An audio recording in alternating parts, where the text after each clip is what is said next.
You in this battle, man, I'll soon be dead. I'll glue your face to my dick so I can fuck with your head. I got metaphors coming through my pores. You probably never been in a battle before, so I hope you realize your mistake.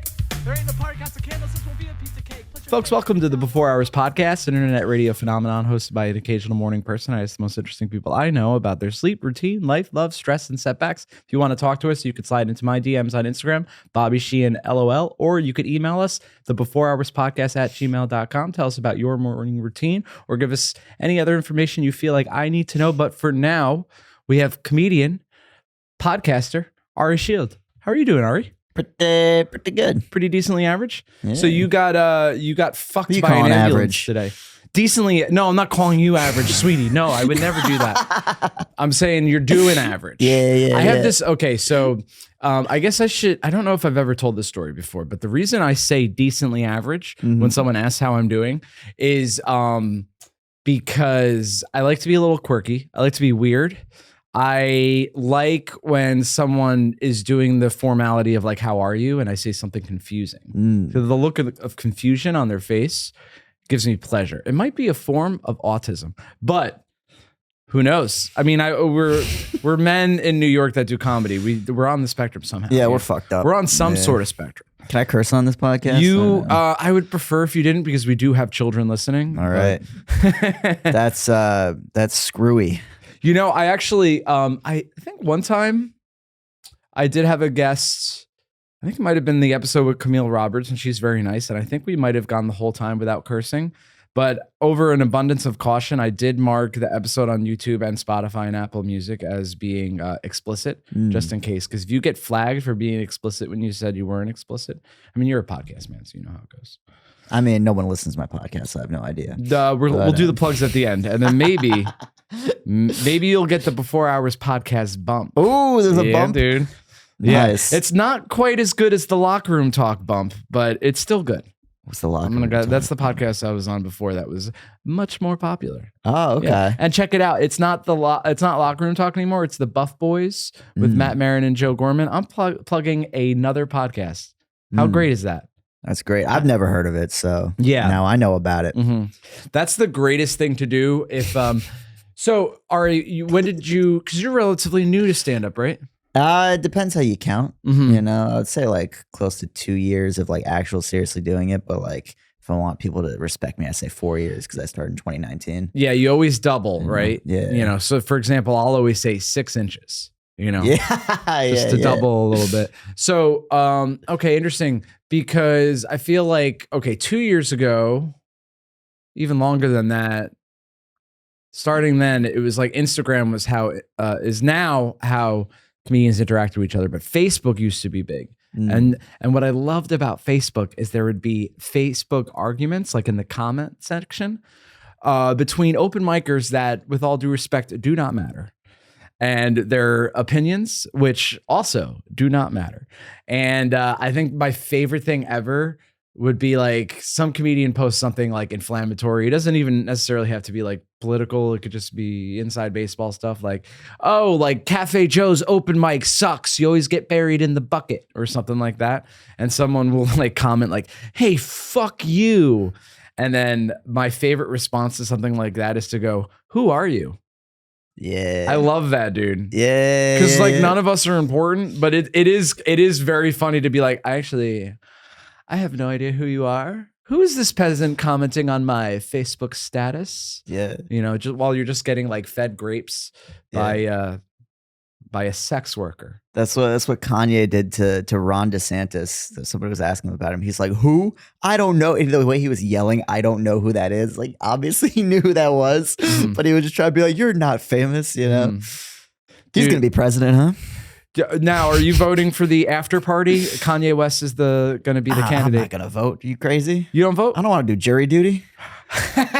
You crazy? I don't want to sit in a room, decide the fate of some poor schmuck who just, I don't know, had a parking ticket on. I don't know, you know. I will say, none of my business. I'm 33 years old. I've only been called to jury duty one time in my entire life. And I think it's because I live a nomadic lifestyle. So I think the government just doesn't know where I live. Yeah. But I registered to vote when I was 18. I was very into it. And I was registered at the Libertarian Party, as all 18-year-olds are. And I was called to jury duty, I want to say within like 3 months of registering to vote. Mm-hmm. But the thing is, I went to jury duty and I was 18 years old, but I think I look my age now, but for most of my life, I've looked like significantly younger. So when I was 18, I looked like a literal child. And so I went there and I was like, there's no way they're picking me, you know, because people would make like, I'd be like, I'm here for jury duty. And they would make this look like, are you sure you're not here for varsity tryouts? You know what I mean? And I sat in a room with like these working class upstate New York guys, and they were all talking about their wives and their kids. And I'm still in high school. I was in high school when I was 18 because I did kindergarten twice. It's not important, but I failed kindergarten. Okay. No, I'm sorry. I failed preschool because I failed the ladybug test. They gave me a ladybug and I couldn't color it correctly. And they were like, he's too retarded. He's got to do preschool again. Is this a bit or are you serious? It's not a bit. If I'm lying, serious? I'm crying, I ain't shed a tear. That it absolutely happened. It's a combination of two things. My mom says it's one, because I failed the ladybug test. And two, because I don't know if you'll believe this, Ari, but I was much smaller than the other children. So they're like, he's just going to get bullied relentlessly because, okay, I'm a little older than you. We were still beating people up in elementary school. Like you still get beat up, you know? That's wild. Mm-hmm. So they held me back a year. Another year went by and they were like, well, I guess he's still not growing. And then they sent me to, but that meant I was the first person in my grade to get a car. Nice. And that's cool because car, a lot of times in that age group equals pussy. However, I was like, I actually failed the ladybug test. And then that made girls less horny. When they remembered in high school. They didn't remember, but they would be like, how come you're 16 and everybody else is 15? Yeah. Creepo alert. Dude, can you imagine? Yeah. But luckily, I was in no scenario to have a Romeo and Juliet romance. I didn't lose my virginity until I was 20 years old. I didn't lose until I was 22. Ooh. Yeah. What do you, that had like a one-upping energy to it. Yeah, but it was like a one down. I was actually trying to make you seem cooler. Yeah. Bro, I was like, no, you think you're a loser? I'm way bigger of a loser. So walk me through how did this happen? It was just a random one night stand. You lost your virginity through a one night stand. Yeah. That's interesting. Most people, it's from their first girlfriend. No. Or like a prom date. Damn. How did this happen? I was at a bar. I was in college. And I saw my friend who was at this bar. And he was there with a group of people. And there was a girl there. And she started talking to me. And then she was like, hey, you want to go outside? And I was like, okay. And then she was like, what do you want to do now? And I was like, do you want to come back to my dorm room? And she was like, yes.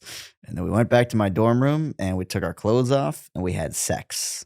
It was very nice. Okay. So what position did you, no, I'm kidding. I think like all of them. I don't know. I was so psyched for it to happen because when I had this idea when I was in high school, I'm like, it's not going to, I'm not a fucking high school guy. You know what I mean? I'm like, I'm going to have to wait till college. And college is where everyone has sex. And then the first 2 years of college went by and I was like, this is a little bit of a problem. I remember the 40-Year-Old Virgin came out and I was not excited about seeing the movie because as a 20-year-old virgin, I'm like, I'm fucking halfway there, dude. Yeah. Holy shit. But eventually it happened. If you're a young man and you're like, it's never going to happen for me, why don't you relax? It is going to happen. Don't worry. I'm doing it. It gets better, but for fucking, oh wait, this is a Louis bit. As I'm talking, I realize it's a Louis bit. He says he wants to do an It Gets Better video for like young guys that can't get laid. Yeah. I mean, that's a great, there's not, it's kind of, it also like, I feel like when you get to college, there's no like, for guys who have never gotten laid before, there's no like encouragement of like, oh, it's going to be fine. There's like, they just put you all in a room and they give you this really serious speech about consent and not raping. And it's like, I want to be clear. You need to give that speech. There's people who need to hear it. There's monsters out there. But for the majority of dudes, especially a lot of them who are virgins or whatever, it terrifies them. Right. And they're like afraid to talk to women after. I was literally like, oh my God, I have to like ask for permission for everything. It's like weird. It's like whatever.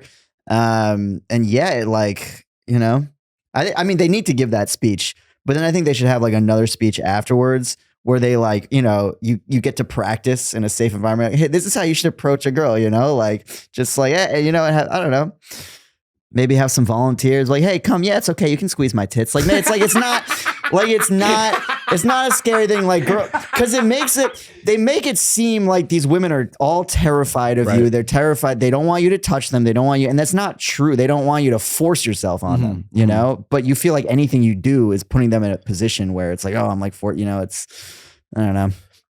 But also I think you should wait till marriage. That's, if we're being real though, sex is between a man and a woman in a covenant under God, you know, with a hole in the sheet. Hole in the sheet. Dude, you I know? want that so badly to be true. It's and it just isn't true. You know the origin? No. So it's like, you know what tzitzis are? It's like so like Orthodox Jews, they wear this like it's like they put it over there. It's not like a shirt because it doesn't have like sides. It's like a long sheet with a hole in the middle, right? And it has like strings on the corners. And people used to they used to see them like drying this like big like sheet almost outside of their house where they they have sex through that thing. But no, they put it through their head and wear it and have these little, you know, fringes.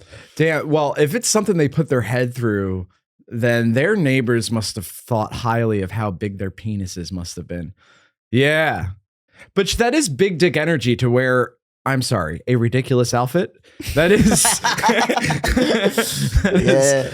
that's the ultimate form of peacocking. Yeah, to be like, I got this big dude. Okay, so some of the listeners might already know this, but I'm from upstate New York, Orange County, which is from a town called Greenwood Lake, which is part of a larger town called Warwick, which is right next to Curious Joel, and you know Curious Joel. Oh, let's go. Let's get into it. So I had and they're an insular community. They're not interested in hanging out with us. Nope. So that in combination with me being in middle school led to a lot of weird ideas about what Hasidic Jews do. So yeah, that the hole through the sheet was one.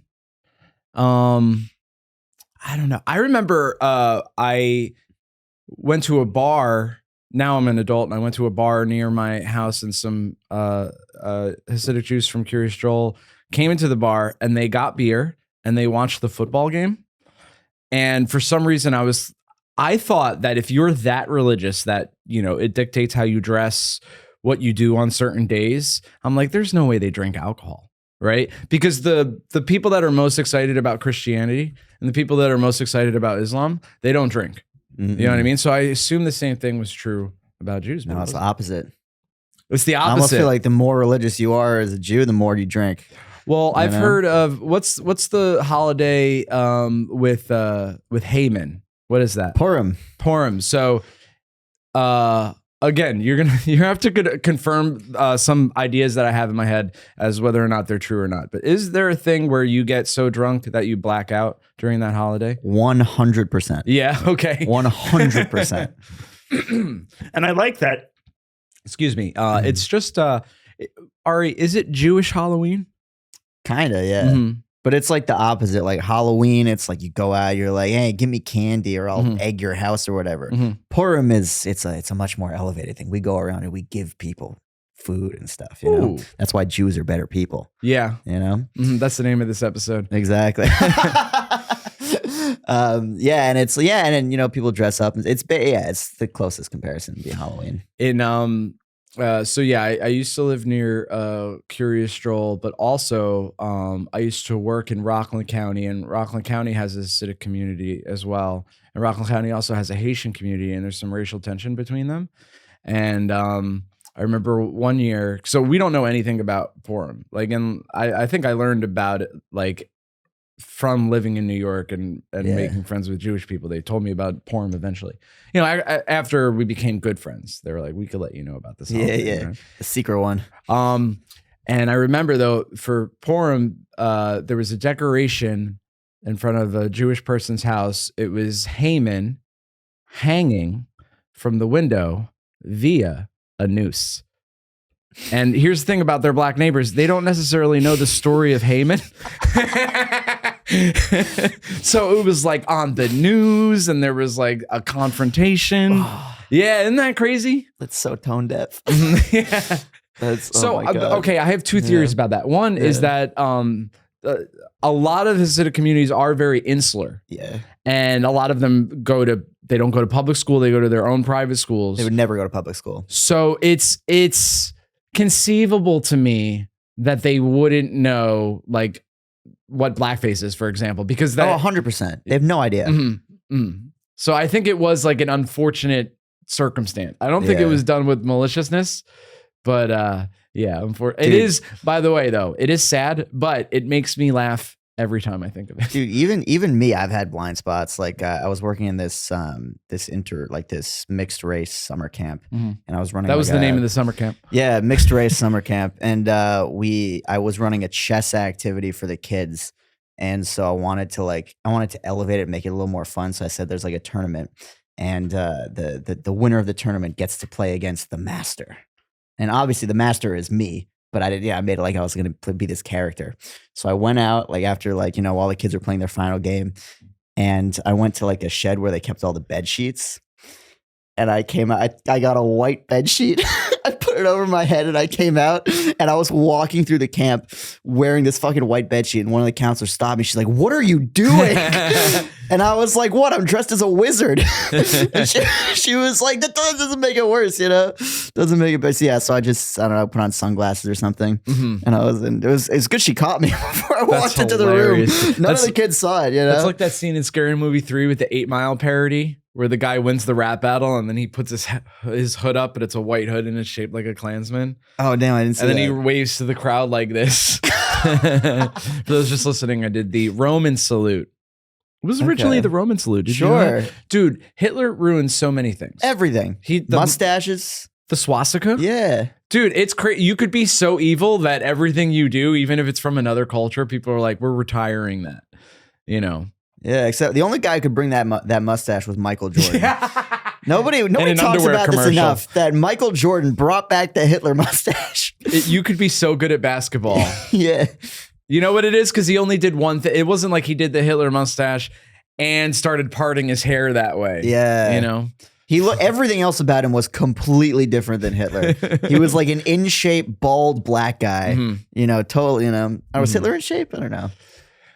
I feel like he probably wasn't too in shape. So I saw a video recently because I was looking at YouTube videos of Hitler because I gotta come somehow, you know what I mean? And there was it was apparently it's the last known video of him, and he looks old as shit. So I think that because he was like doing meth all day and like not sleeping. I imagine taking over the world is a bit stressful. You know what I mean? Sure. But he looks like a legit an old man and crazy. And I mean, he looks crazy when he's giving his speeches, where he's like pounding on the desk or whatever. But when he just looks like a kind of like, you could go to an old folks home and be like, "Oh, he's kind of starting to lose his marbles." Yeah. You know what I mean? So, but I think then he looked like very bloated and fucking, but I think should I say in his prime? Should I say that, Ari? He was. Yeah, he had a hell of a run there. Yeah, he definitely. He was the Chicago Bulls, the '90s for a little while. Yeah. But I think he was borderline short king. I think he was 5'9". Okay. I've been obsessed with how tall leaders have been. This is why I know exactly how tall Hitler was. Because Stalin 5'7". Oh, damn. Pol Pot. I think Pol Pot was like a Joe Pesci level. Damn. Little guy. Yeah, but. Now I have to balance it out by thinking of a tall dictator. Maxim, can you Google tall dictator, please? 6 foot plus. That's such a funny thing to make somebody do. Pull that up, Maxim. But yeah, man. So hey, are you from New York City? I was born here, but I didn't grow up here. Where did you grow up? Rhode Island. Great state of Rhode Island. Yeah. Dude, do people live in Rhode Island? That's crazy. Of course they do. Not too many. Yeah. Let's keep it that way. So what was it like living there? It's great. When I was a kid, I was very frustrated because I went to school in Massachusetts, because that was where like the Jewish school was. And so I would like commute every day starting in like kindergarten. So I felt like all the kids were having fun after school and I was just like alone with my 2 old parents, but now when I go back home, I love it because it's just like, it's quiet. The air smells nice. you know. Anywhere outside of New York is like where you feel like you could breathe a little bit more and you could move a little bit more. I love New York City, but like there's something that it does to your brain, at least for me, where it's like anyone can bump into me at any second. You know what I mean? There's danger all the time just from the amount of people just everywhere, you know? Right. Yeah. It's not even like maliciously. It's just like, there's 8 million of us and people don't know that they're supposed to walk on the right side of the sidewalk. They don't know. No one taught them. And, you know, it's chaos. Yeah. Especially when you walk like in Times Square, which we do, you and I as New Yorkers. I mean, we hang outside the M&M store in Times Square. Yeah. Have you ever been? I think so. Yeah, I went there with a girl. I went there with a girl too, dude. Yeah. I was trying to fuck a Colombian woman and she's like, I want to go to. That's the same day. Dude, we did that was really weird. We ended up going to St. Patrick's Cathedral. Okay. And because St. Patrick's Cathedral is like it's weird because it's like a tourist destination. Yeah. But it's also like some old Irish people do go to Catholic Mass there. So when we went there, there was a Catholic Mass happening. And this woman was from Colombia. She just moved here. And I'm like, well, there's a Mass happening. We're clearly not going to sit through the entirety of Mass. We did. We had to stand, sit, and kneel. That whole thing. The whole Macarena of a Catholic Mass. But folks, let me tell you, that wasn't the only time she kneeled that night. Oh, hell yeah, dude! This guy fucks. Occasionally, about 4 times a year. Let's go. Tall dictators, Maxim. Peter the Great. Peter the Great. That's how he got the name, dude. Because he was slaying on Tinder. He was like, "Don't call me Peter the Good. Call me Peter the Great." Any ones from the 20th century, possibly? There's not like a good source. Yeah, because no one thinks about this. You know, I'm sure there's one woman that masturbates to tall dictators. You know, I'd be interested how tall Ted Bundy was. Yeah. They're all like 5'9". Yeah, I mean that's average height. I feel like that was tall back in the day. You know, that's I don't know in the 20th century. I don't know. It is funny to think. So I'm 5'6", and I'm interested in the American Civil War, and 5'6" was the average height during the Civil War, which kind of it makes it a little funnier to think about that it's guys like me or littler like fighting against each other. Yeah. Kind of makes it adds a little bit more whimsy. Yeah, You know what I yeah. mean? Dude, I was also. I mean, like I'm like 5'8". I'm so happy with my height. Like it's obviously it's not that tall, but I was, I think 5'1" going into senior year of high school. Oh wow! Dude, I hit puberty like last week. Yeah. Like it's like I literally like I was in a grade of like 60 people. I was the same height as like the 2 shortest girls. Yeah. Everybody else was bigger than me. I was just walking around surrounded by like giants, I felt like. You know? And I went to like a Jewish school. Like nobody was that big. You know, like the tallest kid was probably like 6 feet tall, flat, you know?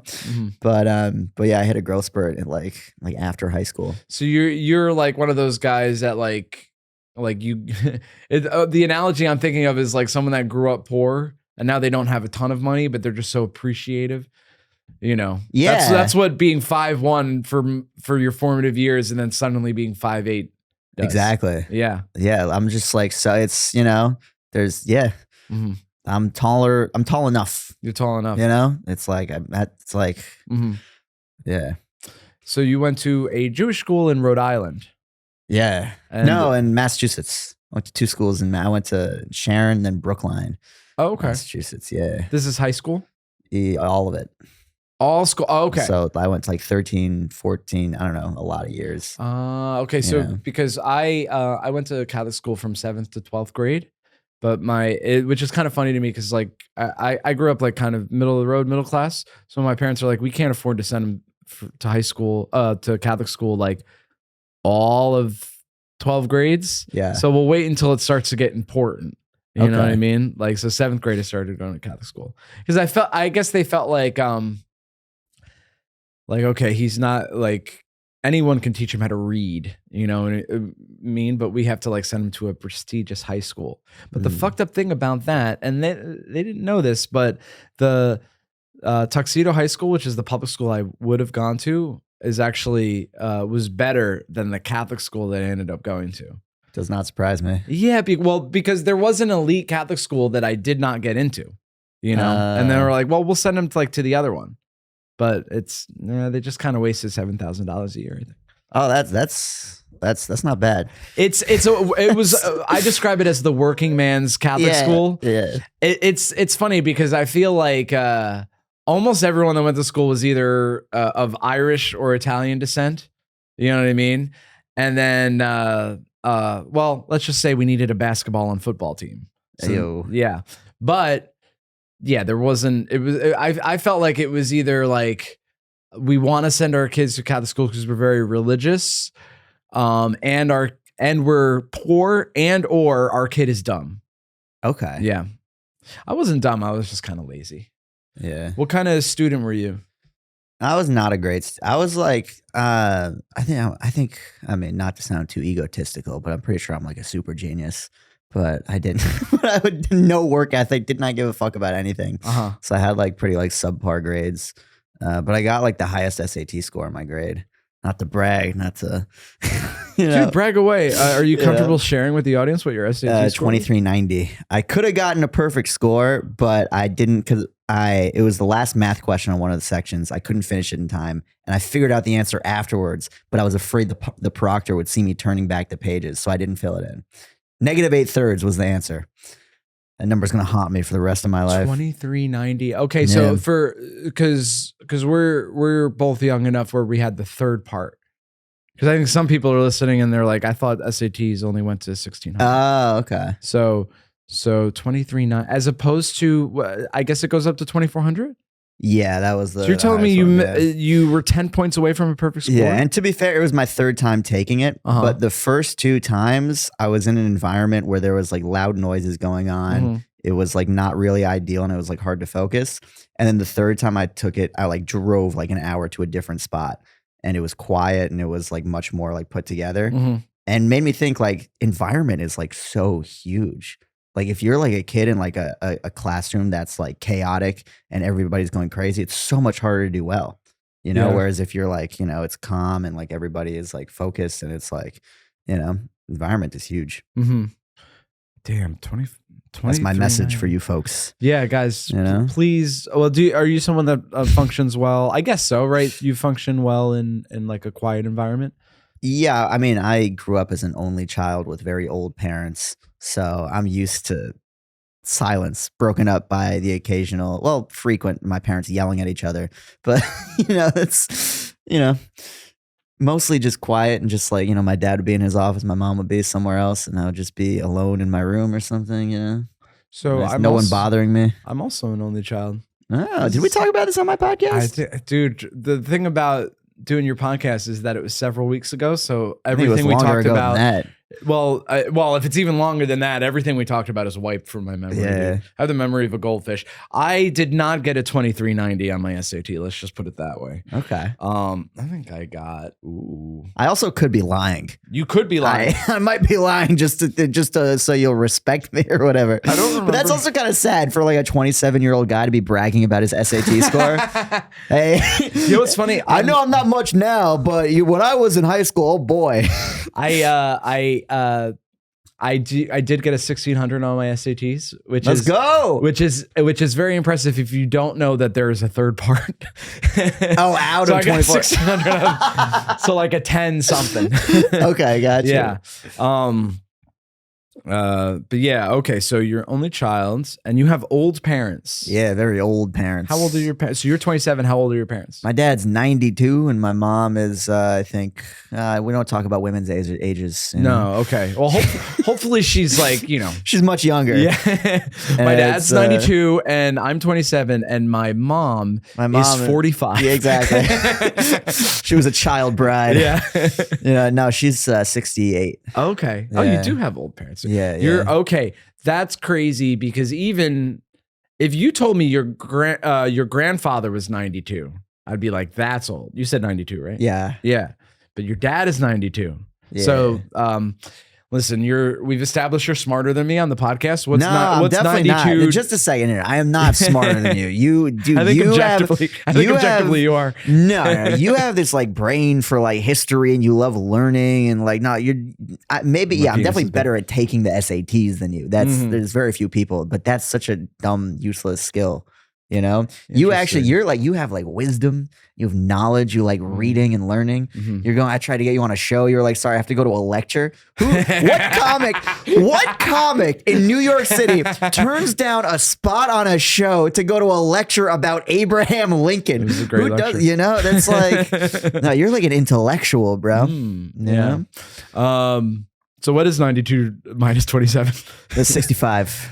Oh my God. So he could, I don't know if he was, but he could have been collecting Medicaid while expecting his first child? Correct. Oh my God. Yeah. Dude, that's beautiful, man. It is, right? Hell yeah.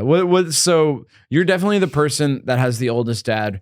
I know you don't have anything to compare it to, but what is having an old dad like? I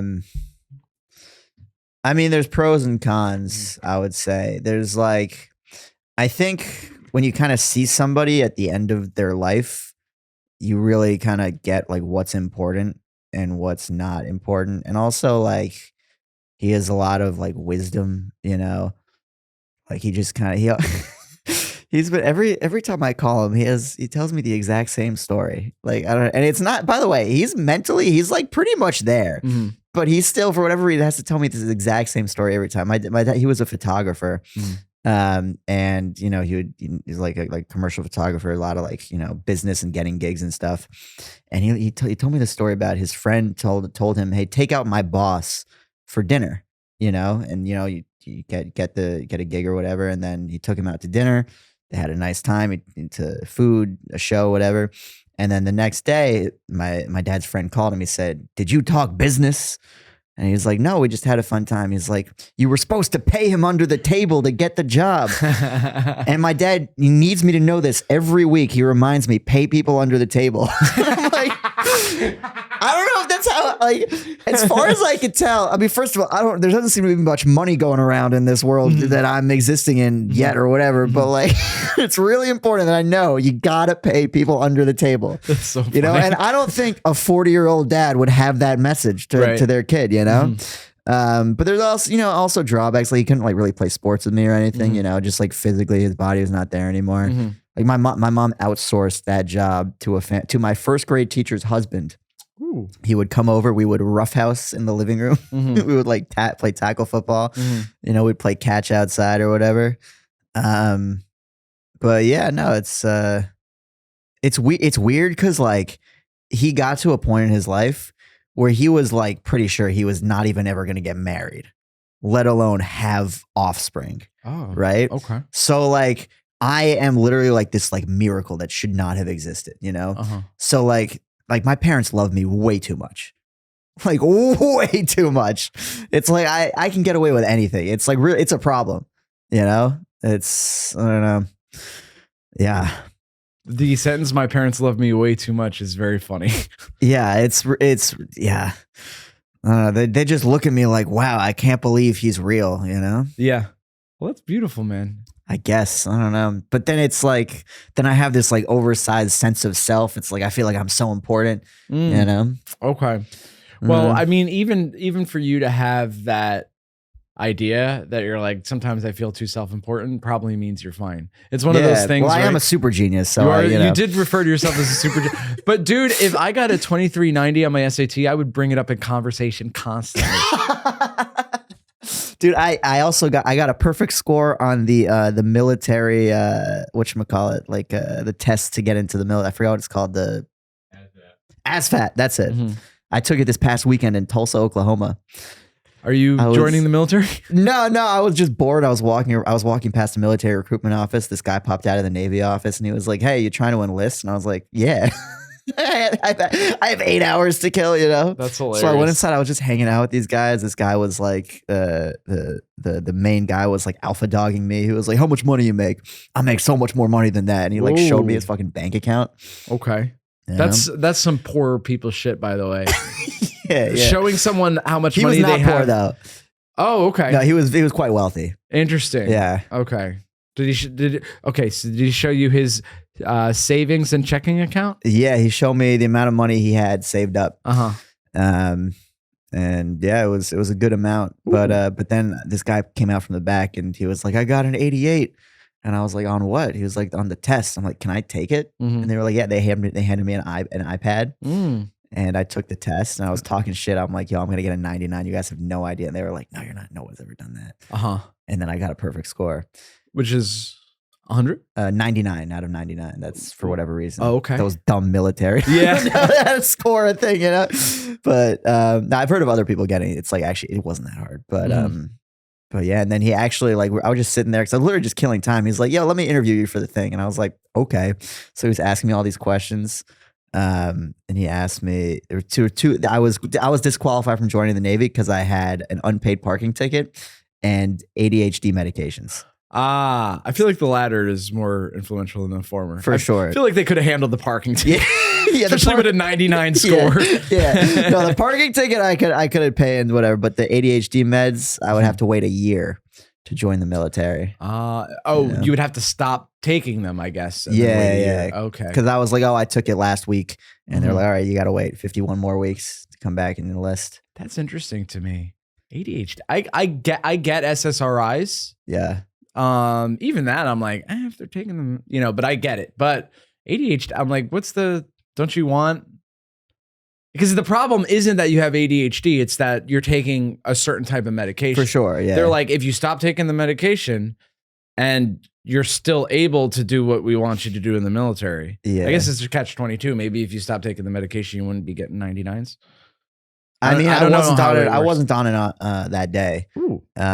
But it's, I mean, I think they just classify it as part of, like, cocaine, ecstasy, all these other drugs that it's like, if you've taken it, then you have to wait a year. But the other thing, they weren't going to test me for it. Yeah. I also wasn't going to join the Navy. Yeah. that's the gay one. That's the gay one, dude. Yeah. So what's the test like? What did they ask you? It's literally kind of just like the SATs. Yeah. It was like a lot of vocab and then like math and then like logic. Oh, so it's just like multiple choice on an iPad. Okay. There's not a writing portion? No. Damn. It's so interesting because to me, and this is true, I'm not a STEM guy. Like, my brain just doesn't work that way. But I've always felt and was told by teachers growing up that I'm a very good writer and I'm a good speaker. And I'm like, yeah, that's just like my ability to bullshit. Yeah. That's what this is. Yeah. That's what this is right now. I mean, my last job was in sales and it was just like when I cold call people, I could sometimes get them to not be annoyed that I interrupted their day. You know what I mean? Which I guess, like, if you want to talk about, like, there's different types of intelligences, but I'm like, I feel like I would prefer the STEM intelligence, to be honest, because I feel like the other things you could practice. But innately, like, are you good at science? Are you good at math? Is like, it's just like, how's your brain? You know what I mean? Yeah. I think getting drunk for almost every night for 9 years has hurt my ability to do that a little bit. Maybe. Yeah. But honestly, though, dude, sales in comedy, that's huge to have like sales experience, to just like not, because that's like the thing. It's like, oh, you're worried about bombing with a joke on stage. We're about bombing, calling 100 people in a row, and every single time they hate you. At least at a show, it's like, all right, you weren't that funny, whatever. At least you're not interrupting somebody's fucking lunch break. Dude, bombing too, and like it's hard to bomb the cold call sales because usually it's just like trying to riz them into not hanging up the phone, but like, when I would have like actual, like, okay, this is a big client, I've bombed some of those calls too, because it's so, at least for the company I worked for, I had to, if they would ask a question for which our company had no good answer, I'd have to just sort of like give them the runaround. Which is like, I guess sometimes I could do that to like maybe your average person, but like someone that's like a senior, executive of whatever company is like, you kind of can't run them around, so I'd be like, oh, so you want like exact metrics? Well, yeah, I could tell you a lot of our customers have been very satisfied with our service. And he'd be like, okay, thank you. What are the exact numbers? Fuck. Yeah, dude, the corporate speak, it's like, and then sometimes like I just wouldn't be in a headspace to like it's almost like, you know, when you're like doing a podcast and you're like, I'm kind of tired. You're like, because it's different than a regular conversation in some ways. And so I would feel like that way sometimes, like right before an important call, I'm like, I don't have the ability to riff. Yeah. You know what I mean? Like, I'm like, fuck, I'm like, yeah, that's when the extra cup of coffee would come in. Yeah. So you have ADHD and you take Yeah. medication for it. Not usually. Sometimes I have it. Oh, okay. You know. So, when were you diagnosed in high school? I was diagnosed like at the end of college, basically, because I did 4 years of college. My last semester, I failed all my classes because I was just depressed. I didn't care. Well, here's what really happened was I majored in computer science, and the first year it was super easy. I was like doing all my project last minute, didn't give a fuck, getting straight A's. Second year, same study habits, a little bit harder, but not really. I was getting still like A's and B's, kind of putting in last minute effort. Third year, even harder, still had the same bet, just doing everything last minute, getting B's and C's, you know. Last year, first semester, I got like all C's, barely passed. And then my last semester, I failed like all my classes because I just didn't have that, like, because I was trying to do everything last minute and it was like impossible. So then after that, I got, I guess, diagnosed or whatever with ADHD, got medications or whatever. But it's like, I feel like ADHD is just this, like, it's not, I don't think it's like a biological thing. It's like, I mean, it's not defined by that. Also, it's defined by a pattern of behavior, you know, that can be, I don't know. I think my dad definitely has ADHD or something.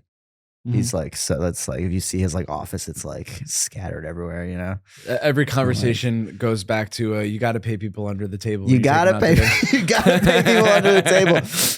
That way they'll hire you despite your ADHD, you know?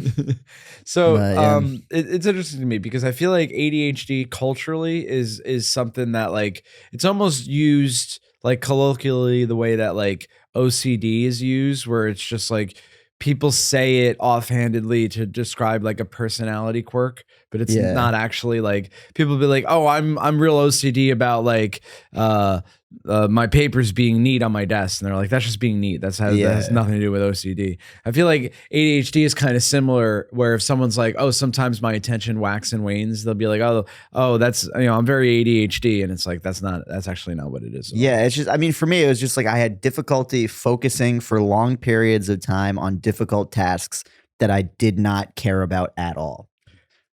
Therefore, I'm mentally ill. Yeah, that is a hilarious way to put it. Yeah. But it's like, all right, I got it. And it was, I mean, at the end of the day, it was a good thing. It got me through to, so when I failed out of college, I was like, screw it. I'm going to be a comedian. I don't want anything. And I was working in like a home for people with mental disabilities, scrubbing their balls with a loofah, you know, just like doing like the worst job possible. What's your title is loofah scrubber? Loofah scrubber. Ball scrubber. And COVID for me was actually amazing because I quit stand-up. I finished my degree. That was when I got diagnosed with ADHD, was after COVID, because I was trying to finish my degree. Then, you know, got a real job, was actually like a human being, you know? So, and you know, whatever you say about the modern education system, for me to get through that was definitely a very, very positive thing. I got to do cold calls. Yeah. Oh, you're a cold call daddy as well. Oh, yes, sir. Dude, I worked for the first job I had, like real sales, was the scummiest company you've ever seen in your life. We would literally call people. We'd pretend to be Apple.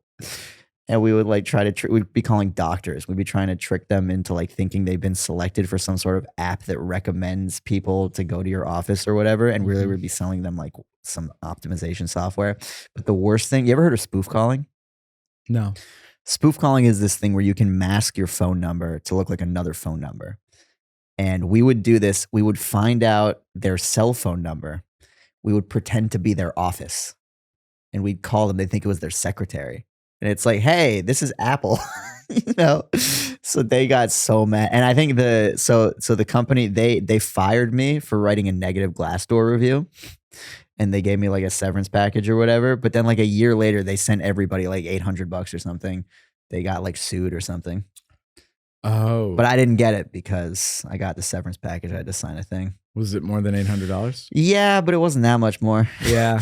And they told me, I forgot the exact number, but they taxed it at like 50% or something. It was at the tax you rate, like you tax like millionaires. I was like furious. And then I went on Glassdoor and wrote like 10 more reviews from like fake accounts, and they got them all taken down. Yeah. I don't know how.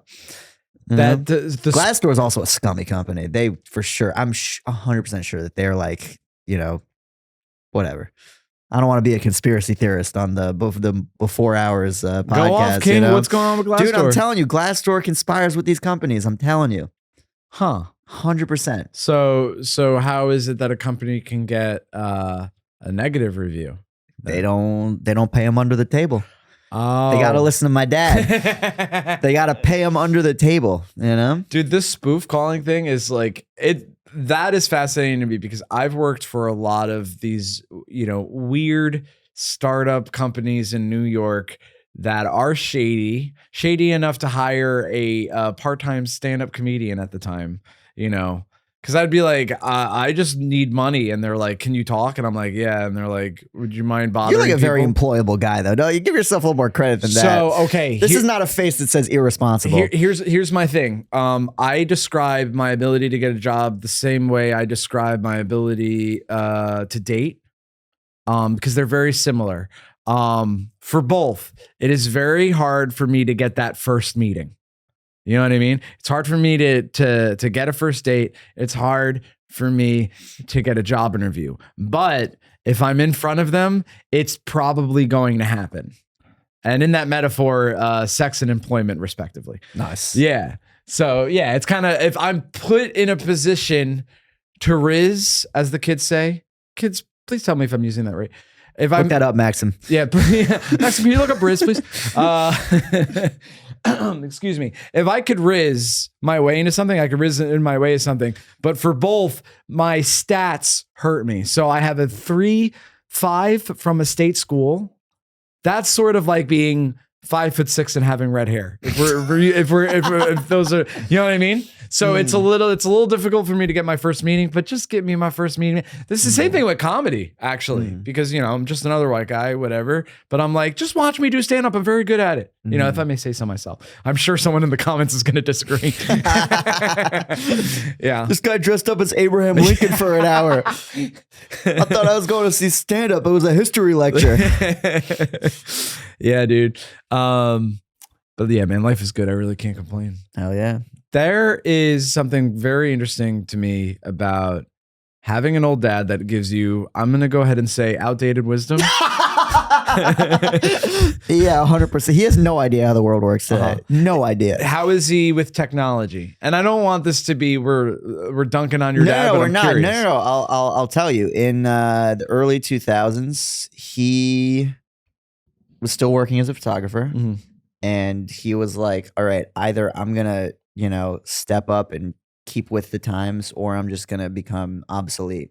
He taught himself how to use Photoshop in like his 70s. Oh, wow. And he was able to continue working. And it's not like he needed the money. It was just like, because he loved what he did. And he literally, he bought all the DVDs, he watched all the tutorials, and, he figured out how to use Photoshop and like worked professionally as a photographer still. I think the first one he ever did was, a picture of a deer holding a gun. And it called it the NRA, the Nature's Revenge Association. Oh, that's he good. took his buddy who was a hunter, used his body and like put the deer's face on top of it. It was for Mad Magazine. Really? Yeah. Oh my God, dude! As someone that looks like the kid from Mad Magazine, Yeah. That's why if he met you, he'd be like, "Oh, you look like Alfred E. Newman." Yeah. He says that to anybody with red hair. Dude, yeah. There's a couple stock lines that us redheads get. My favorite thing is I'll get people that say I look like someone that I objectively do not look like. They're like, "You look like Conan O'Brien." I'm like, Conan O'Brien has a full head of hair and he's like 6'1" or something. You also have a full head of hair. What are you talking about? Ooh, for a couple more years. All right. We'll see. You're doing good. My paternal uncle, I have two paternal uncles, but one's a half paternal uncle. And the half paternal uncle has a full head of hair. And he's like 80 something. So that's a good sign. But my full paternal uncle, maternal uncle rather, he has all the hair on the back of his head. But has a forehead as big as mine. This is my mom's side of the family, big forehead, and quite like a LeBron James level receding hairline. So we'll see. All right. I think I'm gonna make a trip to Turkey, if you know what I'm saying. Yeah. I've heard that that's the new thing. Yeah. I have a friend of mine just went. I'm waiting to see how it works out. It looks like it looks pretty good so far. You know? Okay. Yeah. It's one of I see you staring at the top of my head right now. I was. Yeah. Yeah. Because your hair is like a little thin, but it's not. Is it going back? This is the worst part in the back. Oh, I see. That's the thing. Yeah. Looks In like the someone front, should start wearing a yarmulke. Honestly, dude, I stopped wearing a yarmulke and then like 3 years later started going bald. It's like, also that's the other thing. I was like tiny and like not like I was like a little boy until I was like 22. Yeah. And then at like 25, now I'm like a 35-year-old man.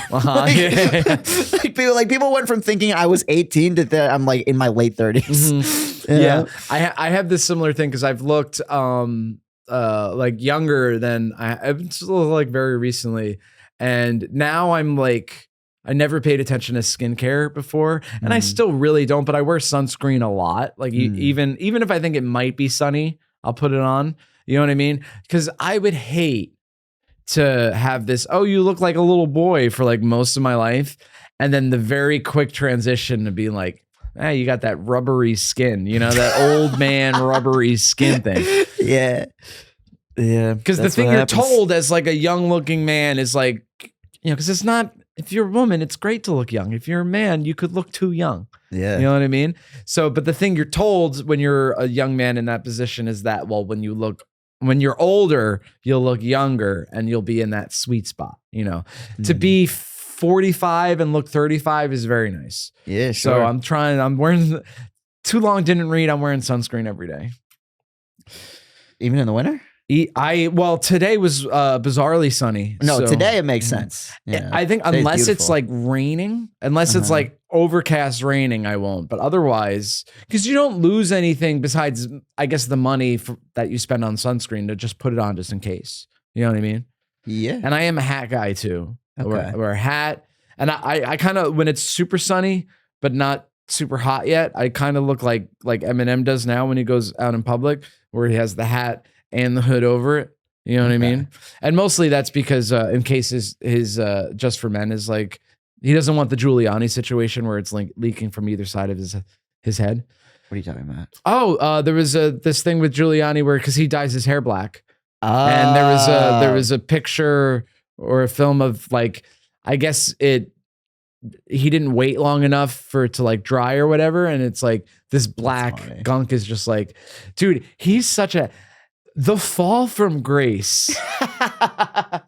People used to love him. Dude, I feel like after he was America's mayor, after he fucking retired in 02 or 03 or whatever, if he didn't do a single thing, there would be Giuliani Boulevard, Giuliani, Rudy Giuliani High School. And when he died, there would be a literal fucking statue if he just chilled. But he had the inability to chill, dude. Yeah. That's why if I have a Netflix special and it gets more than 2.5 stars, I'm going to quit comedy. Just go out That's on what's top. up. Just what you got to do. You know what I think though? I mean, obviously the marrying his cousin. Mm-hmm. All right. Let's see your cousin though. That's I have some cousins. Exactly. First of all, I mean, come on, like, all right. They're two consenting adults, you know, they're not having kids. Let them live, you know? It's weird though, but whatever. But also the thing that they got him with Borat. I never thought they got him. Yeah, that was a little That's totally, he was literally sitting down, he was just nothing happened. Yeah.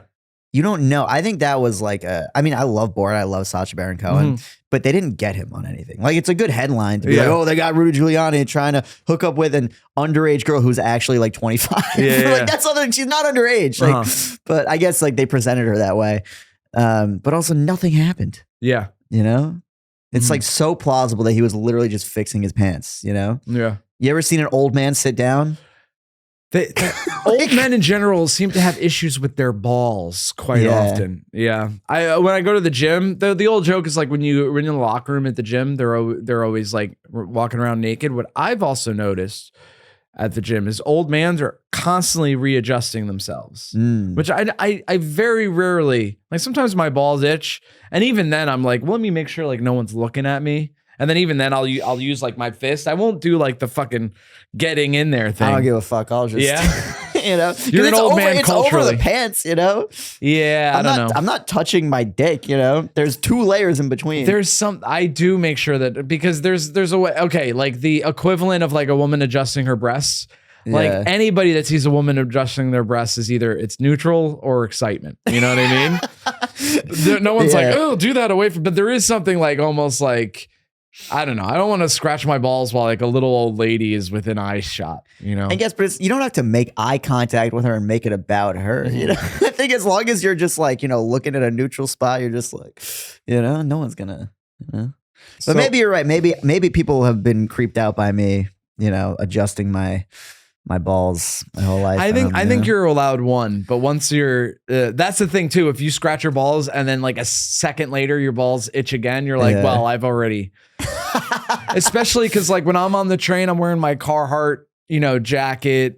Sometimes I'm sleep deprived from being an artist. You know, maybe a 5 o'clock, 6 o'clock shadow. I don't want to, you know, when I look like that, I certainly can't scratch my balls more than once within 5 minutes. I hear, but that's the thing though, is if it's a ball scratching day, like I feel like 99 out of 100 days, I have no desire to scratch my balls. But that one day where for whatever reason I have to, it's constant. Oh, the heat, dude. Ideas. Or if it's very cold too. Or if you just shaved. Yeah. Do you shave your pubes? I do. That's a generational thing. My dad isn't quite as old as your dad. In fact, he's 65 now. Time for another kid, you know? Baby Sheehan. But he like I don't know. There's like some generational differences. He makes fun of me for wearing gloves while I do the dishes. Like when I used to live at home. I should get gloves when I do the dishes. It always like dries out my hands. Well, that's the thing. Like, cause so his thing when he wants to insult someone's masculinity is he calls them Nancy, which is an old man thing to do. So he says, oh, you're putting on your gloves to do the dishes, Nancy? I love that. But I've watched him. So funny. Ari, I've watched him do the dishes without gloves. And he does them poorly because the heat is hurting his hands. Oh my God. You know what I mean? So I'm like, I did a thorough job because I accepted some help. Hey, what a great metaphor, huh? Yeah. Hey, dude, before we wrap up, I got to ask you, what's your morning routine? My morning routine, it's chaos. I mean, no, lately it's been better. Lately I've been actually like getting up, make myself some breakfast. You know, it's the problem is I always like go to the phone. That's the thing. I wish I could just like not go to the phone, just leave it, like spend the first hour of my day. Every time I wake up, like the first thing I do is I'm like, who texted me? Who's whatever, you know? Right. And it's nothing important. I mean, sometimes it is, but usually it can always wait an hour. Yeah. It can always wait an hour. But yeah, I do that. And then, yeah, I mean, it's chaos. Sometimes I wake up super late. Sometimes I like reset my sleep schedule, wake up earlier. Even when I was like fully employed, I would wake as I was working remote. So I'd wake up at like 9, turn on my laptop, go back to sleep just so it looked like I was awake. You know? But I feel like when you work for a company that specializes in spoof calling. Well, this actually, I couldn't have gotten away with it there because they had like a morning meeting every time and you had to like show your face, you know? But this was at the second company I worked at. That was actually a very good company. And I'm sad that I got laid off. I would still be working there if I didn't, you know? Yeah. But yeah. Is the spoof call company the worst job you've ever had? No. The worst job I ever had, probably installing security cameras in a synagogue. It was during COVID. I met this guy. I was like with a friend in Rhode Island, and this friend was like kind of a super mess. I don't talk to him anymore. But we met this guy who had just moved into town, and he said he has this business. And my friend was like, "Hey, you know, I'm looking for work. I'd love to work with you sometime." And he was like, "Oh, I'll keep that in mind." And I don't know if the guy remembered wrongly, or he just didn't trust my friend. Mhm. But he hit me up. He was like, "Hey, you want to help me work on this thing?" And I was like, "Yeah, sure, I'll take the work." And I'd never done like manual labor. I actually had done whatever. The point is, this man verbally abused me for a week. Every time I messed up anything, he would scream at me. He was like, "Oh, you fucking idiot." Mhm. And like, he wasn't really explaining how to do things. Like, I almost like broke like the ceiling in this fucking thing because he just like didn't give me good instructions. And then at the end of the week, he asked me to count up like the hours that I worked, and I like messed up the number, and then I corrected myself. But he was like, "Okay, I was going to pay you more, but I'm going to pay you less." Is this a fun story to end the podcast on? Dude, there's nothing worse than having, because I don't mind, like when I walked dogs, I used to walk dogs in the rain. Yeah. And that was physically difficult and, didn't pay a lot of money. But I've also had like a decent paying job with a nightmare boss. Yeah. And it's the worst because I feel like I'm sensitive in that way. Like some people could be like, "Oh, my boss yells at me, but it's like the price of admission for this job." Yeah. And I'm like, I don't like when people yell at me. Yeah. You know what I mean? Blank stares from audience members, that's fine. But when someone's like trying to hurt my feelings by raising their voice, no dice, Chicago. I don't fuck with that. Well, if people want to DM you, maybe share their experience with the worst job that they've had, where can they do so? You could catch me on Instagram, the real Ari Shield, or you could email me at arishieldcomedy@gmail.com, or find me in person. I'm around. I'm outside. Guys, walk around synagogues, listen for a man yelling at someone and installing the security Yeah, cameras, and exactly. it might be Ari, dude. Exactly. And yeah, listen to my podcast. I did an episode with Bobby a while back. It's called Say Good, Say Better on all streaming platforms. Say Good, Say Better. It's a great podcast. I had a great time doing it. Follow Ari on all the things he said. Thank you so much for coming. And remember, folks, early to bed, early to rise makes a man healthy, wealthy, and wise. I'm just playing Night Owls. You know I love you. Thank you.